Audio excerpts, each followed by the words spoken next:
Bonjour à tous et bienvenue pour ce nouveau live sur notre page Super Brevet. Je suis avec Mika, notre professeur de physique-chimie. Bonjour à toi, comment tu vas? Ça va bien et toi? Parfait. Alors, qu'est-ce qu'on va voir aujourd'hui? Explique-nous tout.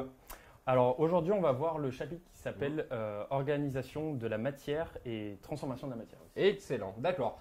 Alors, je précise, si vous avez la moindre question à poser donc à Mika, n'hésitez pas à nous la noter en commentaire.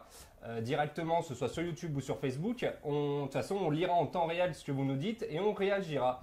Alors, ce système, c'est un système de live quiz où on a 20 questions-réponses. Donc, n'hésitez pas à prendre des notes, à voir votre score à la fin. Et on va pouvoir y aller dès à présent. On va pouvoir passer donc du coup avec la question 1. Écoute, on t'écoute. D'accord. Alors, la question 1, c'est dans quelle galaxie se trouve la planète Terre? Alors, la réponse A, le système solaire. La réponse B, le Big Bang. La réponse C, l'univers. Ou la réponse D, la Voie lactée. Alors, j'en profite, on a un petit temps de décalage comme toujours entre vos réponses et la diffusion. Alors, on a Itzam qui nous dit nouveau prof. Ouais, en effet, c'est tout nouveau, c'est ton premier live pour toi. Exactement. Alors, tout le monde nous dit bonjour. Et c'est normal que j'ai pas encore passé le brevet blanc. Alors oui, ça dépend vraiment de ton établissement. Tu as des établissements qui choisissent de faire passer le brevet blanc un peu avant ou après. Alors tiens, on a peut-être une question de Corentin, je ne sais pas si tu vas savoir y répondre. Comment on fait pour savoir où on se trouve précisément dans l'univers? Eh ben, compliqué comme question. exactement. Dans Dans l'univers, l'univers est, selon nos connaissances, infini. Ouais. Donc du coup, on ne se trouve pas à une position particulière dans l'univers. On n'est pas au centre, on n'est pas à gauche, à droite. Voilà, on ne se trouve pas vraiment dans une position particulière, mais on sait qu'on se trouve dans une galaxie, par exemple. On sait qu'on se trouve, que la planète Terre se trouve dans le système solaire, par exemple. Donc voilà. Parfait. Alors, on a beaucoup de réponses D, à savoir la Voie lactée. Eh bien, Alors, c'est exact. ah, La Voie excellent. lactée, d'ailleurs, je crois qu'on va vous l'afficher au tableau. Donc, la planète Terre se trouve dans la Voie lactée. Alors, il y avait une petite question, une petite réponse piège, c'était pas le système solaire, parce que le système solaire, c'est le système planétaire dans lequel se trouve la Terre. Mais ce n'est pas une galaxie, le système solaire. Donc, la Voie lactée, c'est la galaxie spirale qui va s'afficher dans 2 secondes. C'est la galaxie spirale c'est la galaxie spirale dans laquelle se trouve le système solaire et donc la Terre. Donc voilà, elle s'affiche. Ouais, là. Elle s'affiche, voilà. Très bien. Alors, vous avez été nombreux. Ah, t'as Pardon, quelque chose oui, à ajouter? excuse-moi. Oui, Excuse-moi. vas-y. Donc, ce n'était pas non plus la réponse B, le Big Bang. Le Big Bang, c'est la théorie qui décrit la naissance de l'univers. Et ce n'était pas non plus l'univers. L'univers, c'est l'ensemble de tout ce qui existe, donc les galaxies, etc. Mais ce n'est pas non plus une galaxie. Voilà, Très bien. je te laisse. Excellent. Ah oui, donc là, vous avez même Ah le oui, pardon, schéma en temps réel. Donc, il y avait Vous aussi. expliquer. Voilà, donc le système solaire, c'est le système, comme j'ai dit, planétaire dans lequel se trouve la Terre. Donc, il est composé de l'étoile qui s'appelle le Soleil, de Mercure, de Vénus, de la Terre, de Mars, Neptune, Uranus. J'en oublie. On va te retrouver ça. Voilà. Saturne et Jupiter. Voilà. Excellent. Alors, c'est une notion que vous avez plutôt bien retenue. Alors, on a Michel qui nous dit pas de son. Il suffit Pas de juste son. de recharger votre page. Nous, de notre côté, tout marche plutôt bien. Alors, écoute, on va pouvoir passer à la deuxième question tout de suite. Très bien. On t'écoute. Alors, la deuxième question. Qu'est-ce qu'une année-lumière? En réponse A, on a le temps que met la lumière du soleil pour parvenir jusqu'à la Terre. En réponse B, la distance que parcourt la lumière en une année. En réponse C, le temps que met la lumière pour parcourir toute la Voie lactée. Et en réponse D, une année qui passe très très vite. Petite blague. Alors, qu'est-ce que vous nous dites? Je ne comprends pas ce qu'il. Je ne comprends pas qu'est-ce qu'il y a dans le système solaire et dans la Voie lactée. Donc, Alors, rapidement. dans le système solaire, c'est le Soleil et les 8 planètes qui le composent. Mhm. D'accord? La Voie lactée, c'est une galaxie. Une galaxie, c'est un ensemble d'étoiles. D'accord? Donc, il y a le Soleil, mais il y en a aussi beaucoup d'autres. Donc, il n'y a pas uniquement que le Soleil. Voilà. Et donc, nous, on se trouve dans le système solaire qui se trouve, lui, dans la Voie lactée. Alors, vous êtes très nombreux à nous répondre une distance que parcourt la lumière en une année. Alors, du coup, au niveau des réponses. Alors, au niveau de la réponse, Ouais. oui, c'est bien ça, c'est la réponse B, donc la distance que parcourt la lumière en une année. Alors, donc cette distance, elle est environ de 10 000 milliards de kilomètres, donc soit 10 puissance 13 kilomètres. C'est une unité qui est utilisée et qui est pratique en fait lorsqu'on parle de grande distance. Il en existe une autre qui s'appelle l'unité astronomique, qui elle est, qui est définie comme la distance entre la Terre et le Soleil. Et cette unité-là, elle est pratique en fait pour parler des distances dans le système solaire. Par exemple, on sait que le système solaire a une taille de 100 unités astronomiques, c'est-à-dire 100 fois la distance Terre-Soleil. Et pour finir, une année-lumière, donc comme je l'ai dit, c'est pratique pour parler de grande distance. Par exemple, la distance entre notre système solaire et l'étoile la plus proche, qui se trouve aussi dans notre galaxie, donc la Voie lactée, cette étoile s'appelle Proxima du Centaure. Et cette étoile se trouve à 4,2 années-lumière de la Terre. Si on parlait en termes de kilomètres, ça serait un chiffre énorme. Donc pour que ça soit plus simple, pour qu'on puisse le représenter d'une meilleure manière, on utilise les années-lumière. Et donc, de cette manière-là, on sait que Proxima du Centaure est à 4,2 années-lumière. Ça veut dire que la lumière qui nous parvient de cette étoile-là met 4 années à nous parvenir. Très Voilà. bien. Eh ben, écoute, merci à toi pour cette explication. Donc, on a des questions. Alors, est-ce qu'on a des questions? Oui, alors une question un peu particulière de Pincat. Il nous dit combien de personnes ont marché sur la Lune? Est-ce que tu le sais? Ou pas du tout. Je sais qu'il y en a au moins 2. Il y en a au moins deux, ouais. Combien? Non, Mais je ne sais pas le nombre précisément, exact. Bibi qui nous disait, je croyais que c'était 10 puissance 16. Non, c'est bien 10 puissance 13. Eh bien, écoute, on passe à la troisième question. On t'écoute. Alors cette fois-ci, on va parler d'objets qui sont beaucoup plus petits, donc les atomes. Qu'est-ce qui est faux concernant les atomes? Donc en réponse A, on a, ils sont très petits. Je viens de donner la réponse en fait. Ouais, c'est Enfin, pas grave. la mauvaise réponse. On va voir si vous suivez. Alors, réponse A, ils sont très petits. Réponse B, ils composent la matière. Réponse C, ils possèdent une charge électrique. Réponse D, ils sont caractérisés par un symbole. Alors, il y a Océane qui nous dit j'ai mon brevet blanc demain. Alors j'en profite pour parler de notre appli et de notre site. N'hésitez pas à télécharger donc notre appli Brevet des collèges par DigiSchool que vous pouvez trouver sur l'App Store et sur l'Android Store. Elle est gratuite. Vous avez dedans des cours, des quiz, des fiches de révision. Et si vous avez votre brevet blanc ou même le brevet qui arrive bientôt, n'hésitez pas à la télécharger et à vous entraîner régulièrement. Vous avez même des statistiques de suivi. C'est plutôt très bien fait. Alors, j'ai ouais. vu une question, J'ai vu une question de tout. Jarox, je crois. Qu'est-ce qu'un ion? On va en parler juste après. Eh ben, Donc parfait. reste avec nous. Ouais. Alors, là, c'est des réponses hyper variées. On a vraiment de tout. On a du A, du C, du D. Donc, du coup, Ouais. dis-nous en plus. Alors, la question était qu'est-ce qui est faux concernant les atomes? Donc il faut trouver ce qui est faux parmi les 4 bonnes réponses. Parmi les 4 propositions. Ouais. Donc la réponse qui était fausse, c'est il possède une charge électrique. Alors pourquoi est-ce que c'est faux? Parce qu'un atome, c'est constitué de trois éléments. C'est constitué de protons, de neutrons et d'électrons. Les protons sont chargés plus, avec une charge positive, les électrons avec une charge négative. Un atome est tout le temps neutre, c'est-à-dire qu'il a autant de charges positives que de charges négatives. Alors les réponses qui étaient fausses, c'était donc la réponse A. La réponse A est fausse parce que les atomes sont très petits. Leur taille, c'est environ 10-10 mètres. Ça fait 0,1 nanomètre, donc c'est extrêmement petit, on ne peut pas les voir à l'œil nu. La réponse B était aussi fausse. Ils composent en effet toute la matière qui nous entoure, nous, je ne sais pas, les arbres, les animaux, etc. Tout à fait.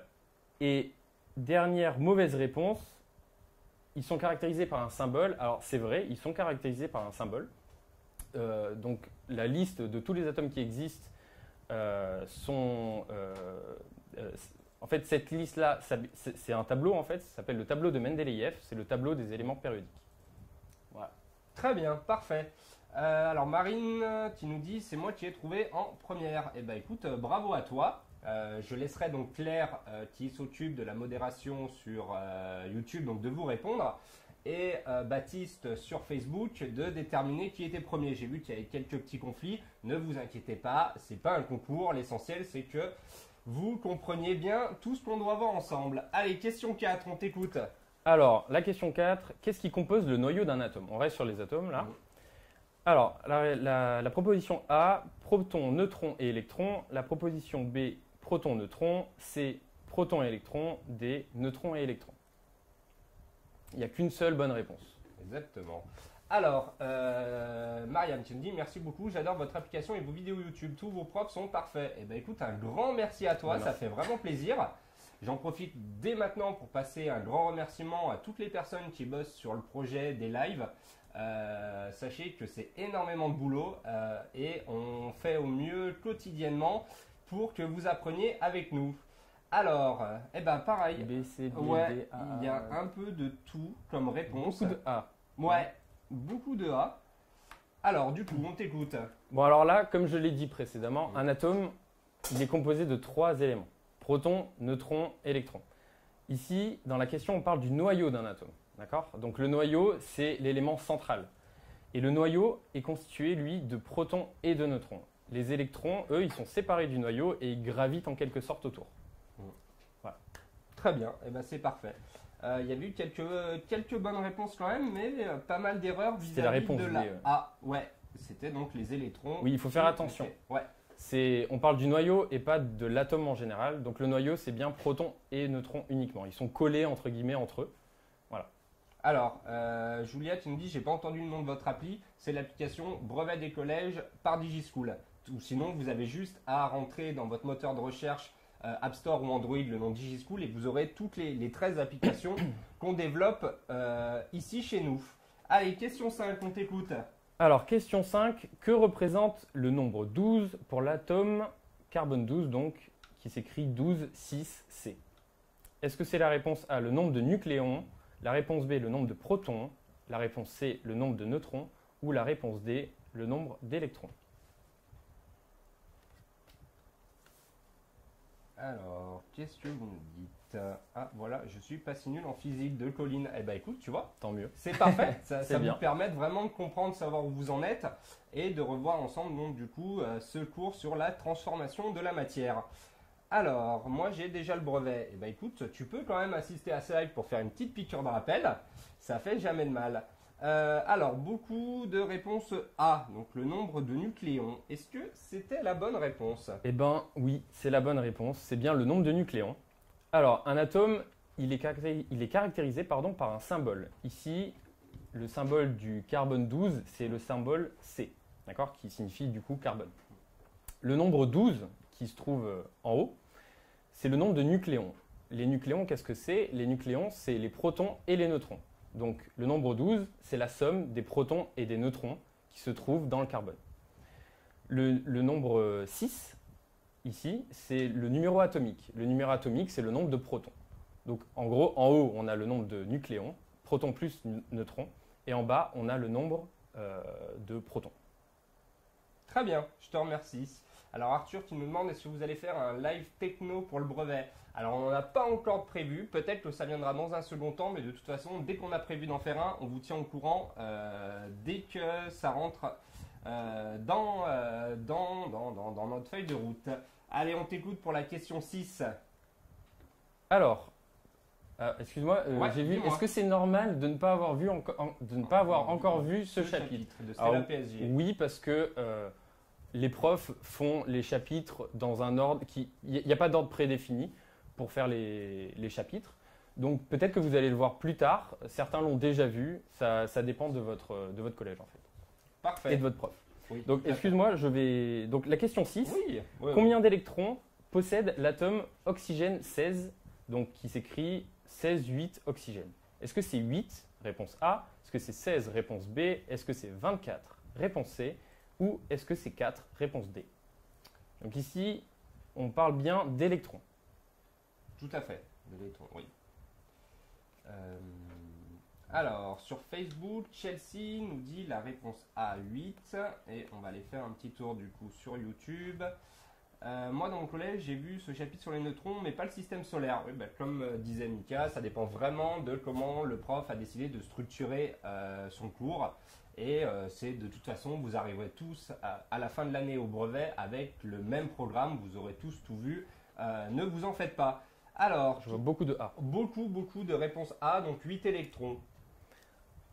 Eh ben oui, c'est 8 électrons. Alors Ok. pourquoi maintenant? Pourquoi est-ce que c'est 8 électrons? Donc, comme je l'ai dit précédemment, en haut on a le nombre de nucléons, c'est-à-dire protons plus neutrons. En bas, on a le nombre de protons, 8. Alors pourquoi est-ce que c'est 8 le nombre d'électrons? Alors en fait, comme j'ai dit précédemment, un atome est tout le temps neutre. Ça veut dire qu'il possède autant de protons que d'électrons. Donc si 8 c'est le nombre de protons, alors 8 ce sera aussi le nombre d'électrons. Alors, parfait. Donc, il y a eu énormément de Perdu. bonnes réponses. Ah, tu t'es perdu. C'est bon. Allez, parfait. Parler des calculs de puissance. Ça c'est je plutôt au sais pas. programme de maths, j'imagine. Oui. Donc là, on va rester vraiment sur la partie physique-chimie. Claire nous dit bravo Louane Doublin pour avoir donné la bonne réponse en première. Donc la bonne réponse était bien la réponse A. On t'écoute pour la question 7.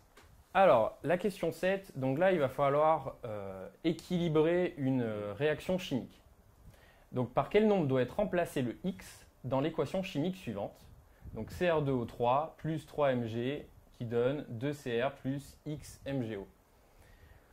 Alors est-ce que c'est 1 réponse A, est-ce que c'est 2 réponse B, est-ce que c'est 3 réponse C ou est-ce que c'est 4 réponse D? Alors Laura, tu me dis est-ce que le brevet blanc est plus compliqué que le diplôme national du brevet? On va avoir du mal à le conseiller. Souvent, ça leur arrive de faire des brevets blancs un peu plus durs ou un peu plus faciles. Ça dépend vraiment de ton brevet blanc. Après, si vous arrivez avec suffisamment de connaissances au brevet, ça devrait plutôt bien se passer. Ne vous en faites pas. Alors, vous nous dites B, D, C, A, C. Beaucoup. Il y a pas mal de C, c'est ça? Ouais, il y a pas mal de C. Force de gravitation, on parle de puissance. Ouais, ok. Pas mal de réponses B. Alors, ou de C. Ou de C. Ouais. Bon, donc il va falloir choisir. C'était bien la réponse C, Ouais. donc 3. Alors pourquoi maintenant est-ce que c'est la réponse C? Donc l'oxyde de chrome. L'oxyde de chrome, c'est le Cr2O3, d'accord, qui se trouve au début de la réaction. Donc lui, il possède du trioxygène, c'est-à-dire O3, 3 atomes d'oxygène. Donc il doit y avoir conservation des éléments chimiques entre le début de la réaction et la fin de la réaction. Ça veut dire qu'il doit y avoir autant d'atomes d'oxygène au début qu'à la fin. Mais pareil pour les autres éléments, comme le chrome ou le magnésium. Mais ici, on va prendre le cas de l'oxygène. Donc il y en a 3 au début, ça veut dire qu'il doit y en avoir 3 à la fin. Donc ça veut dire que le X doit être remplacé par 3. Maintenant, on va quand même vérifier avec le chrome. Au début, on a 2 atomes de chrome et à la fin, on en a bien 2. D'accord ? Et pareil pour le magnésium. Donc on en a 3 au début et si on remplace X par 3, on va en avoir 3 à la fin. Donc c'est bien la réponse C. D'accord. Donc beaucoup nous disent qu'ils n'ont pas compris. En fait, c'est comme un système de balance. Il suffit juste d'équilibrer à chaque fois les atomes d'un côté et de l'autre de la balance pour que tout s'équilibre. Voilà. Si vous avez des questions, n'hésitez pas à nous les poser. On y répond en temps réel. Plus des questions vraiment physique-chimie. Après, sur tout ce qui est méthodologie, on verra ça peut-être dans un prochain live. C'est quoi la différence entre le poids et la gravitation? Alors la différence entre le poids et la gravitation, le poids c'est la force en fait de la gravitation mais sur Terre. D'accord? La gravitation c'est la force en général qui n'est pas la même suivant où on se trouve. Donc sur Terre, notre poids c'est la force de gravitation. Sur Terre. Ok. Voilà. Alors Laura qui nous dit il y a combien de lives le mercredi après-midi? Alors ça change ça dépend des mercredis. En général on en a 2, un pour le bac et un pour le brevet. Mais de toute façon il vous suffit de nous suivre sur les réseaux sociaux, donc soit Facebook, soit Instagram, soit Snapchat, et on vous envoie des petits pushs ou des petites créas, vous regarderez toujours aux alentours des midis pour vous prévenir des sujets du live de l'après-midi. Allez, on t'écoute pour la question 8. Alors la question 8, l'ion chlorure, qui s'écrit du coup Cl-, et réponse A un anion, réponse B un cation, réponse C polyatomique ou réponse D monoatomique. Monoatomique, pardon. Alors attention, il peut y avoir plusieurs bonnes réponses. à partir du coup de maintenant. Ah, donc possibilité de réponse multiple. Alors, Céline qui nous dit si on peut regarder en replay. Oui, c'est la fonctionnalité que nous offrent Facebook et YouTube. Dès qu'on arrête de filmer en live, la vidéo est tout de suite automatiquement visionnable en replay. Donc, n'hésitez pas le soir tranquillement à la maison de regarder et puis aller voir nos anciennes vidéos de live qu'on a faites. Vous en avez sur tous les chapitres et dans toutes les matières. Alors, ouais, tout à fait. Utana, tu nous dis télécharge l'appli car les horaires des lives y sont. Tout à fait. On met à jour régulièrement sur les apps et sur les sites les horaires des lives. Alors, c'est quoi votre Snapchat? Alors, on est arrivé sur Snapchat la semaine dernière, enfin il y a 2 semaines maintenant, et vous nous trouvez sous Digischool, le petit tiret du bas underscore FR. Voilà. Et on vous ajoutera dès que vous nous avez ajouté. Alors, du coup, la bonne réponse à cette question sur l'ion chlorure. Alors, j'ai vu 2 bonnes réponses sur le chat. Ouais. Donc, les réponses sont A et D. A et D, Ça va ok. s'afficher, voilà. Donc, A, c'est un anion. Alors, pourquoi c'est un anion? Donc, il y a 2 types d'ions. Il y a les anions et il y a les cations. Un anion, c'est un ion qui a une charge négative. Donc, c'est le cas ici parce que Cl-, on voit le petit moins. Le moins signifie qu'il est négatif. Ce n'est pas un cation parce qu'un cation, c'est un ion de charge positive. Ensuite, il y a aussi comme bonne réponse la réponse D, il est monoatomique, puisque un ion monoatomique, c'est un ion qui est constitué d'un seul type d'atome, d'un seul atome plutôt. Un ion polyatomique, c'est un ion qui est constitué d'un groupe d'atomes. Voilà. Donc réponse A et D. Ok, on vous a noté de toute façon les petites définitions, comme vous pouvez le voir sur la partie de droite. Notre poids varie selon la gravitation et notre masse reste constante. Exactement, c'est ça. Le poids varie suivant la gravitation. Si tu es sur la Lune, ton poids sera beaucoup plus faible que sur la planète Terre. Alors que ta masse, elle, ce sera toujours la même. Okay. En général, quand on dit poids, c'est un abus de langage. On devrait dire la masse. C'est-à-dire que si par exemple on dit mon poids est de 70 kg, en réalité on parle de la masse, on ne parle pas du poids. Très bien, ben, merci. C'est quoi le snap? J'ai pas entendu. Donc Digischool-FR. De toute façon, à la fin, on vous mettra toute la liste de nos réseaux sociaux. Alors, eh ben, écoute, on peut passer à la question 9. Pas de souci. Alors, la question 9, l'ion calcium Ca2+, est un ion qui a réponse A, gagné 2 électrons, réponse B, gagné 2 protons, réponse C, perdu 2 électrons ou réponse D, perdu 2 protons. Alors, on va aller voir sur Facebook. Question d'Arthur. Qu'est-ce qu'un atome? Si tu as une petite définition ultra rapide. Un atome, c'est globalement la brique de base qui permet de construire tout ce qui existe, qui permet de construire toute la matière qui existe. Donc, comme j'avais dit précédemment, nous, les animaux, les arbres, tout ce que tu veux, un crayon. Voilà. Et donc, un atome, il est constitué de 3 éléments qui sont donc protons, neutrons, électrons.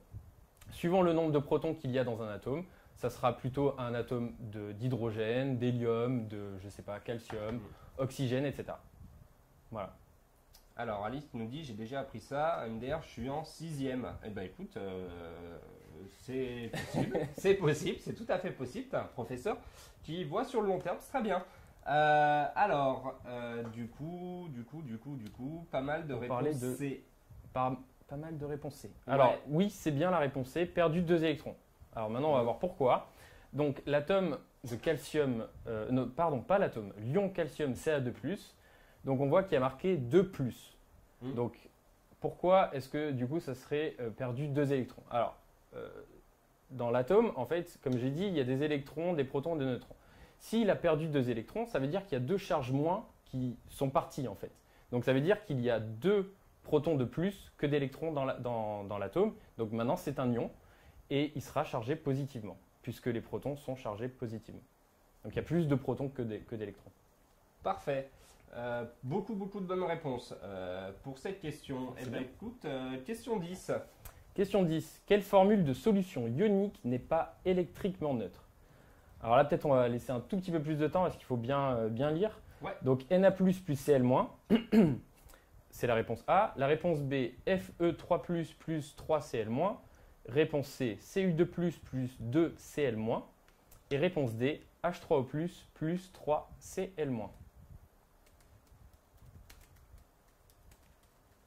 Alors, qu'est-ce que...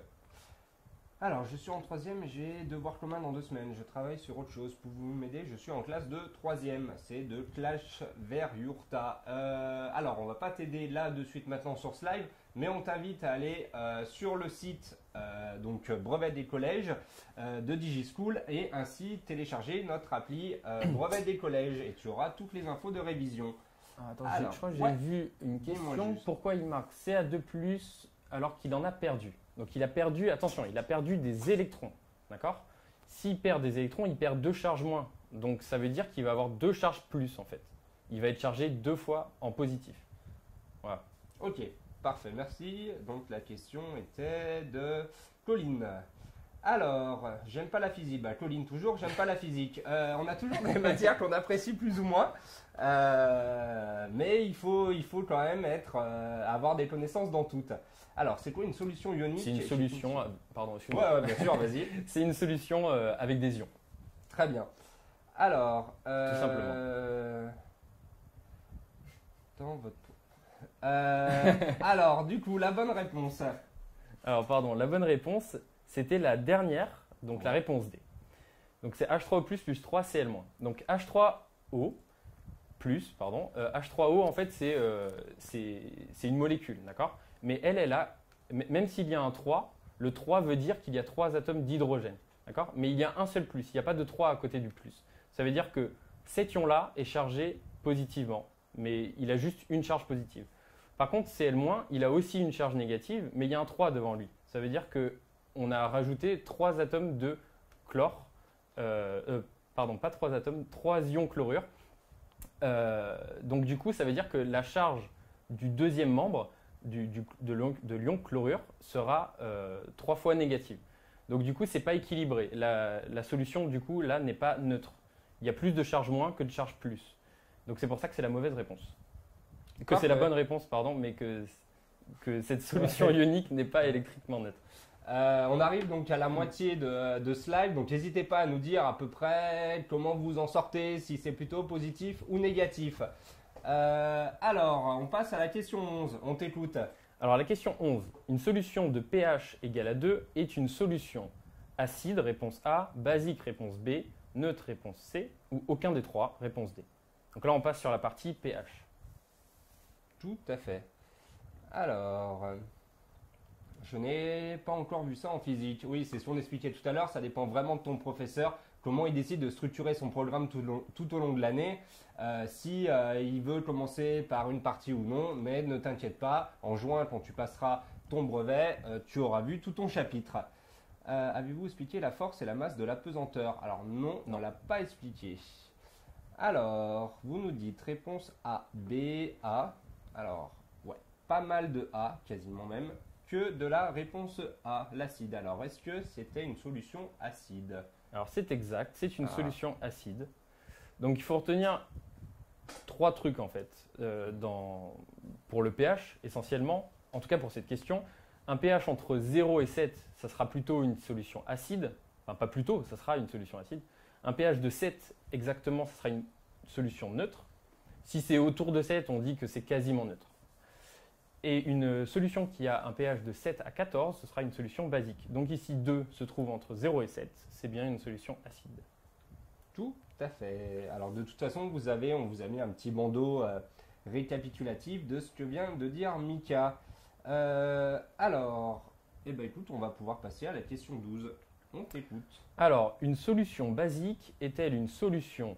Réponse A, concentrée en ion H+, réponse B, concentrée en ion Ca2+, réponse C, concentrée en ion OH-, réponse D, concentrée en ion Cl-. Donc là, on voit le lien entre la concentration entre certains types d'ions et le pH d'une solution. Alors, je n'ai pas encore vu ça et j'ai peur que ça tombe au diplôme national du brevet blanc. Logiquement, quand tu vas arriver sur ton brevet blanc, ça va être des matières que tu as vraiment déjà vues. Après, pour le brevet, ça va être plus large. Mais enfin, il me semble, hein, excuse-moi si je me trompe, mais le brevet blanc, c'est les lycées, c'est propre à chaque lycée. Collège, oui. Collège, oui, Oui. Je suis resté encore sur la partie propre, bac. c'est propre à chaque Oui, collège. voilà. Donc, ils vont pas te piéger, ton collège va pas te piéger en te mettant quelque chose que tu n'as pas encore vu. Alors j'ai vu une question Ouais. dont la réponse se trouve en fait en commentaire. Qu'est-ce que ça veut dire le pH? Le Ah. pH, ça veut dire potentiel hydrogène. Voilà. Eh ben, question de Rose. Alors, du coup, pas mal de réponses C. Si je dois faire un bilan, du coup, est-ce Alors, que... oui. Oui. Oui, Parfait. c'est ça. C'est la Parfait. réponse C. C'est une solution basique est concentrée en ion OH-. Donc en fait, le lien entre le pH d'une solution et la concentration en ion, c'est la suivante. Donc une solution qui est très concentrée en ion H+, ce sera une solution qui sera acide. Une solution qui est très concentrée en ion OH-, ce sera une solution basique, donc c'est le cas ici. Et une solution qui a les deux ions est concentrée en même proportion, en même quantité entre les deux ions, ce sera une solution qui sera neutre. Alors, on a une question de Mariam qui nous dit Cl, c'est chlorure, non? Exactement. Ouais. Tout à Cl-, fait. ce sera chlorure. Ok. Ion chlorure, on l'appelle. Ion chlorure. Et Rose qui nous demande une nouvelle question. Et ça veut dire quoi, potentiel hydrogène? Ça veut dire pH. pH. Non, potentiel hydrogène, c'est une mesure de l'acidité ou pour savoir si une solution est basique ou acide ou neutre. Donc l'eau, par exemple, c'est une solution neutre. Ouais. Le jus de citron, c'est une solution acide. Et la javel, par exemple, ce sera une solution basique. Il faut pour cela regarder leur concentration en ion H+, ou OH-. Allez, parfait. On passe à la question 13. On t'écoute. Alors, la question 13. On dilue une solution acide de pH égal à 3, dans de l'eau par exemple. Est-ce que c'est la réponse A? Alors, qu'est-ce qui se passe en fait? Est-ce que réponse A, le pH augmente? Est-ce que réponse B, le pH diminue? Réponse C, le pH ne change pas? Ou réponse D, la solution devient basique? Alors, on nous demande est-ce que OH- et HO-, est-ce que c'est pareil? En fait, c'est juste qu'on l'écrit OH-. Ok, Voilà. tout à fait. Alors, tiens, comment mesure-t-on le pH? Question de Playgamer. Eh bien, ce sera une question qui Ah. arrive. Et Donc, bah, du coup, ouais, reste bien connecté, tu auras ta réponse un peu plus tard. Alors, on nous dit que le pH diminue. Est-ce Pardon. que... Non, pas de alors souci. non, le pH Ah. augmente. Alors maintenant, pourquoi est-ce qu'il augmente? Mhm. Donc en majorité, donc c'est la réponse A, pardon. Ouais. D'accord, ouais, c'est quand même un petit peu... Ouais, ça dépend. Ouais, ouais. Alors, le pH augmente. Mhm. Pourquoi? Donc, on a une solution qui est acide, vu qu'elle a un pH égal à 3. Je rappelle que une solution acide, c'est une solution qui a un pH entre 0 et 7. On va la diluer dans de l'eau, par exemple. Donc, ça veut dire que cette solution est concentrée en ion H+, mais on va diluer ça dans de l'eau, donc le volume va être plus important, il va y avoir une concentration en ion H+, plus faible. Si la concentration est plus faible, ça veut dire alors que cette solution est moins acide. Si elle est moins acide, ça veut dire qu'elle va vers une solution qui est neutre en fait. Donc c'est-à-dire qu'elle va vers un pH de 7. Donc si elle va vers un pH de 7 et qu'elle est à un pH de 3, c'est que le pH augmente. Maintenant, si on avait plutôt d'avoir une solution acide avec un pH égal à 3, si imaginons on avait une solution basique avec un pH disons de 10 et qu'on diluait cette solution, et ben cette fois-ci le pH diminuerait parce que la concentration en ion OH- serait plus faible et du coup on tendrait à avoir une solution plutôt neutre. Donc on passerait de 10 jusqu'à à peu près 7. Voilà, donc le pH diminuerait dans ce cas-là. Alors, on a Alice qui met la pression à tous les troisièmes sur notre chat en disant qu'elle trouve toutes les réponses et qu'elle est en sixième. Donc, les troisièmes, on compte sur vous. Alice prend les devants. Allez, question 14, on t'écoute. Alors, question 14. Comment peut-on mesurer expérimentalement le pH d'une solution? Ben voilà, c'est exactement voilà. Ouais. c'était la question. Donc, réponse A à l'aide d'un pH mètre. Réponse B en comptant chaque ion H+ et OH- d'une solution. Réponse C à l'aide d'un papier pH. Ou réponse D en mélangeant la solution à de la soude. Alors, L'eau, c'est quoi son pH? Ouais, exactement. D'accord. Alors, l'eau, son pH, il est neutre. Enfin, en fait, ça dépend de quel type d'eau on parle. D'accord. L'eau pure, son pH est de 7. C'est une solution qui est neutre. Après, si c'est de l'eau minérale, ça veut dire qu'il va y avoir d'autres. Il ne va pas y avoir que de l'eau. L'eau, c'est H2O. Il ne va pas y avoir que de l'eau, il va y avoir des minéraux et son pH va changer. Donc voilà, le pH de l'eau pure, c'est 7, neutre. Alors, beaucoup d'entre vous utilisent un pH mètre. Il y en a certains qui utilisent un papier pH. Alors, du coup. Et il y en a aussi qui utilisent les deux en fait. Hein. Il y a Oui, A et tout C, à fait. ouais. A et C, ouais. Et tout bien à fait. justement, les bonnes réponses c'était A et C. Donc Ah. bravo à vous. On peut mesurer le pH d'une solution à l'aide d'un pH mètre ou à l'aide d'un papier pH. Donc on voit justement normalement en réponse les photos des deux Ouais, tout à instruments. Ouais. En fait, le problème avec le papier pH, c'est pas vraiment un problème, mais le papier pH, c'est fait pour estimer le pH d'une solution, savoir si juste c'est acide ou si c'est basique. Ça va pas nous donner ça va pas nous donner une valeur précise du pH. Par contre, le pH mètre, c'est fait pour donner une valeur précise du pH. Voilà. C'est exactement ce que nous dit Marianne. Un papier pH, c'est quand même moins précis. Et ben écoute, on passe à la question 15. On avance. Dans Question les 15 questions. alors.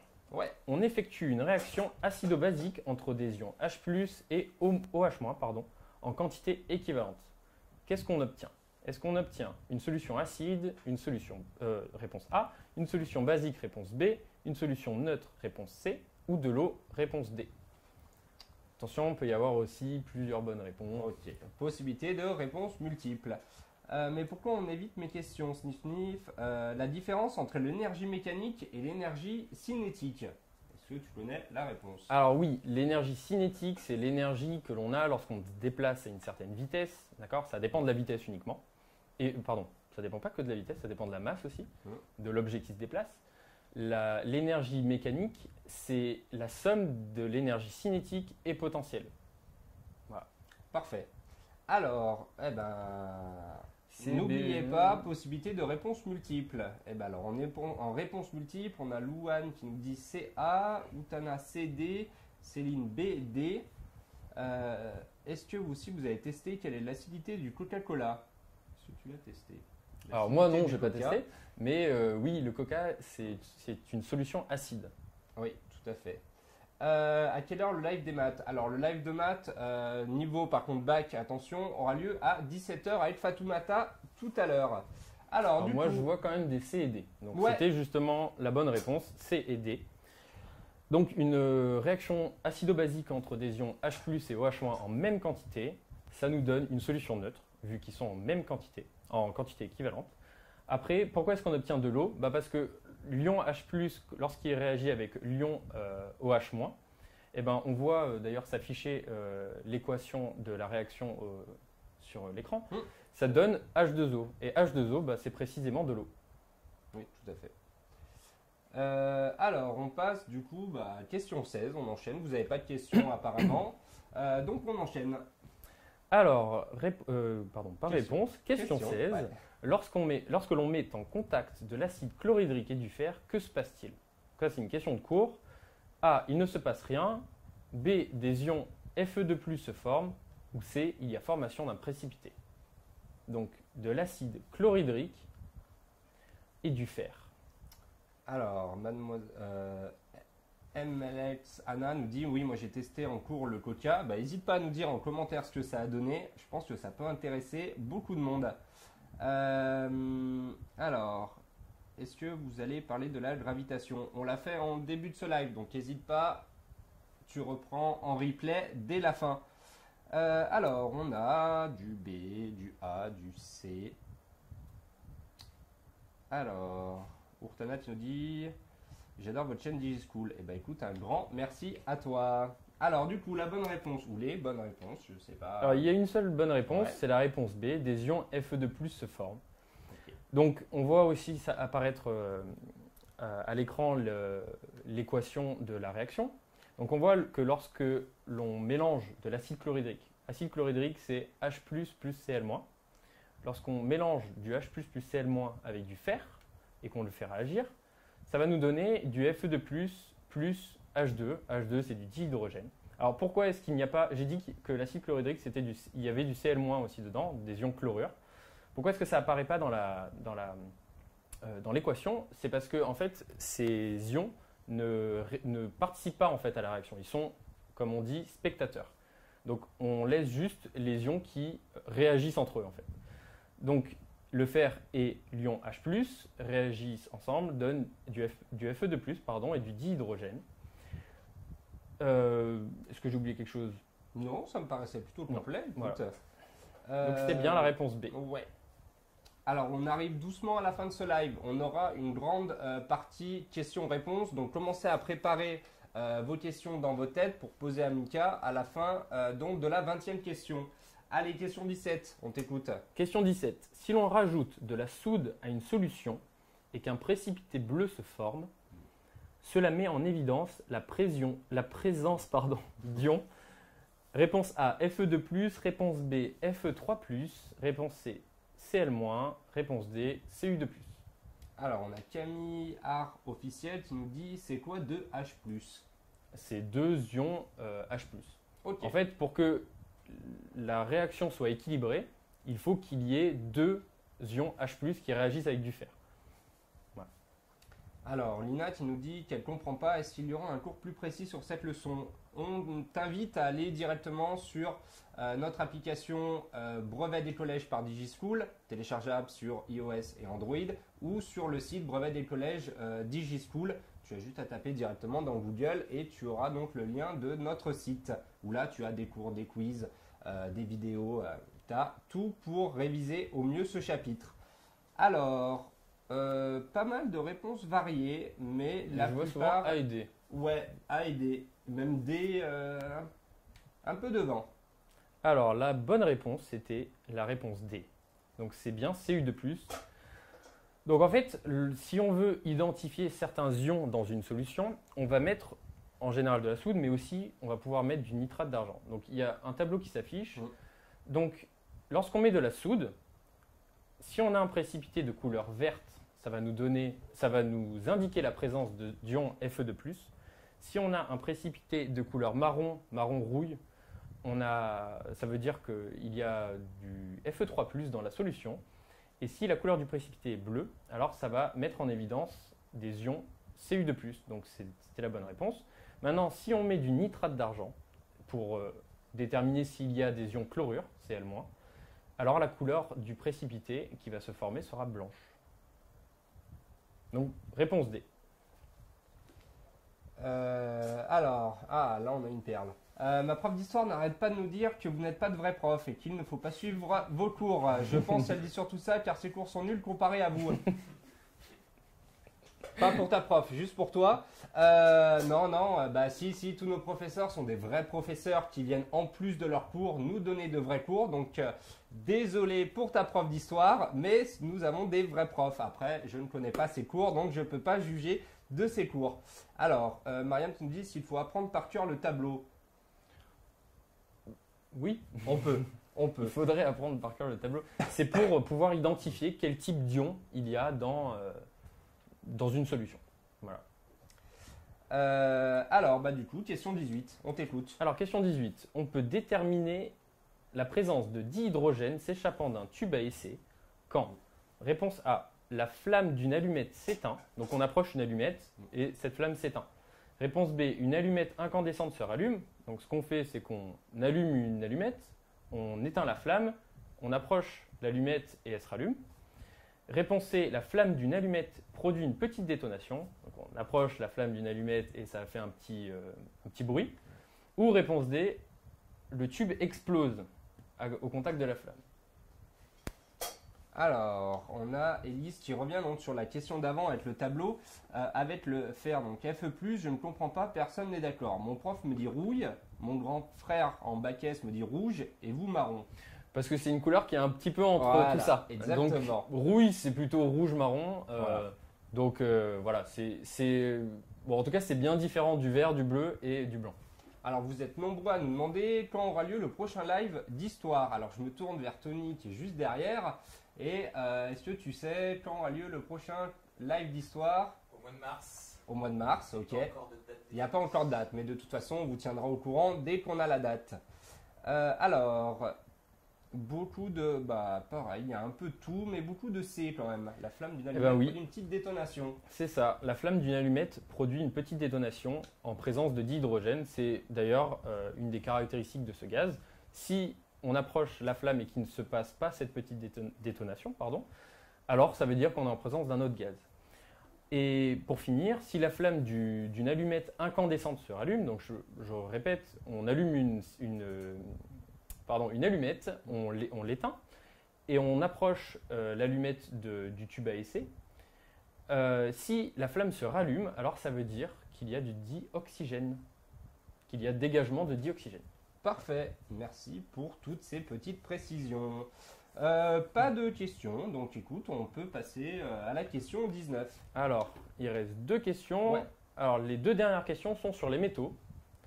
Alors, les métaux sont tous, réponse A, de mauvais conducteurs électriques, réponse B, de bons conducteurs électriques, réponse C, de mauvais conducteurs de chaleur, réponse D, de bons conducteurs de chaleur. Là, il y a 2 bonnes réponses. Ah, donc possibilité de réponse multiple. Pareil, petite question calendrier pour Tony. Prochain live de SVT? Au mois de mars et je te cherche la date. Alors au mois de mars et on vous cherche la date pour le prochain live de SVT. Alors, faut-il tout réviser depuis la 5e pour le brevet? C'est normalement, en fait, on part du principe où c'est de l'acquis. Donc, tu es censé quand même avoir quelques connaissances, avoir assimilé toutes les connaissances de la 6e, 5e, 4e et du coup 3e. Les cours sont repris aussi d'année en année. Exactement. Alors, on nous dit surtout BD. BD. Est-ce que c'est ça? Eh bien oui, c'est ça, B et D. Donc les métaux sont de bons conducteurs électriques. C'est d'ailleurs pour ça qu'on les utilise pour faire par exemple des fils électriques, pour que le courant passe à travers, les fils électriques. Et ce sont aussi des bons conducteurs de chaleur, notamment si par exemple on prend un bout de métal et qu'on chauffe une des 2 extrémités, eh ben, rapidement à l'autre extrémité on va avoir, la chaleur va se propager très rapidement. D'ailleurs c'est pour ça que, comme c'est marqué dans l'encadré, c'est pour ça que en général on ne met pas sur le manche d'une casserole de métal parce que sinon ça va être trop chaud et on va se brûler. Exactement. Alors, tous les métaux d'ailleurs, nous dit Rachedi Adem. Bravo à Mariam donc, qui nous dit qu'elle a réussi cette question. Alors, même la pression, etc., ce n'est pas au programme de 3e, pourtant, mais celui de 4e. Alors là, je ne vais pas pouvoir, Lucie, te renseigner plus que ça. Je t'avoue que je n'en ai aucune idée. Alors, en général, il faut réviser même les cours des années précédentes. Ouais. Ça peut toujours y avoir des questions, mais c'est vrai qu'en général, ça se focalisera sur le programme de 3e. Allez, on passe à la dernière question. Dernière question, du coup. Donc, ça sera aussi sur les métaux. Lequel de ces éléments n'est pas un métal? Est-ce que c'est de l'or? Réponse A. De l'argent? Réponse B. Du sodium? Réponse C. Ou du zinc? Réponse D.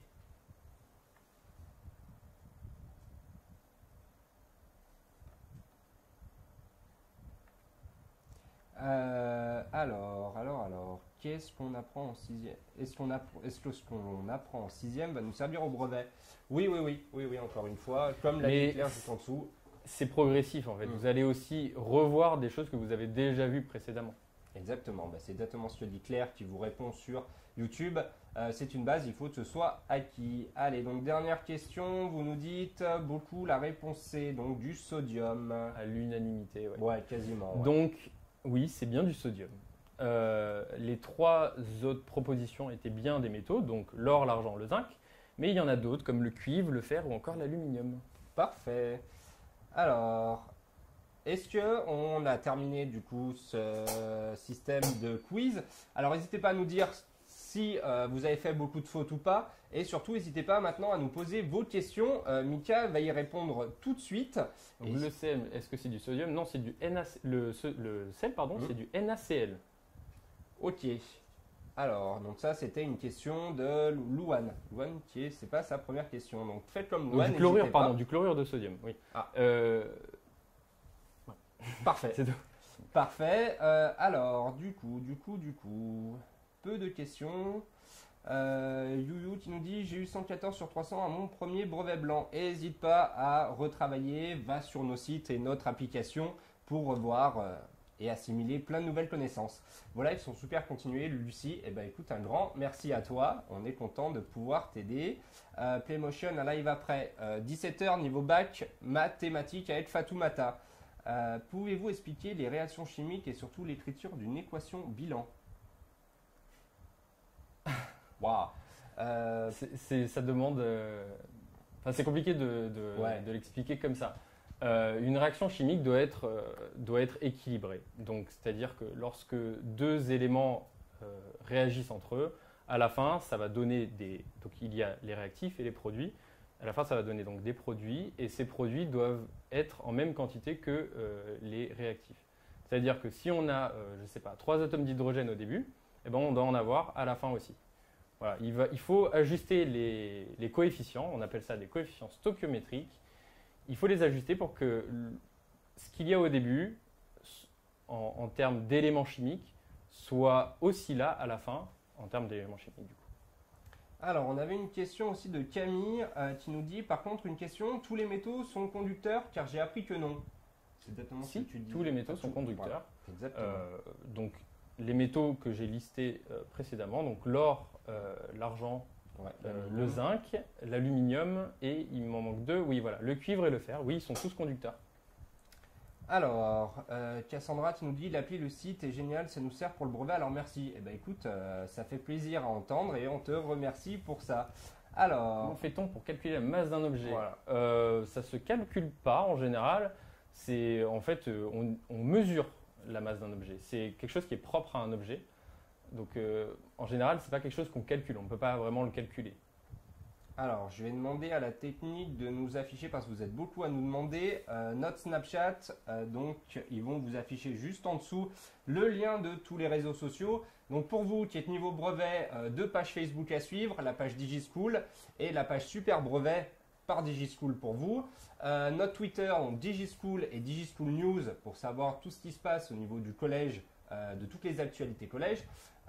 Instagram, donc Instagram c'est DigiSchool tout simplement, et Snapchat donc DigiSchool-du-bas ou underscore FR. Voilà, de toute façon, on vous a affiché toute la liste. Alors, d'autres Comment questions? on reconnaît les métaux? Ouais. Bah, justement, on les reconnaît par le fait qu'ils sont de bons conducteurs et de bons électriques et de chaleur.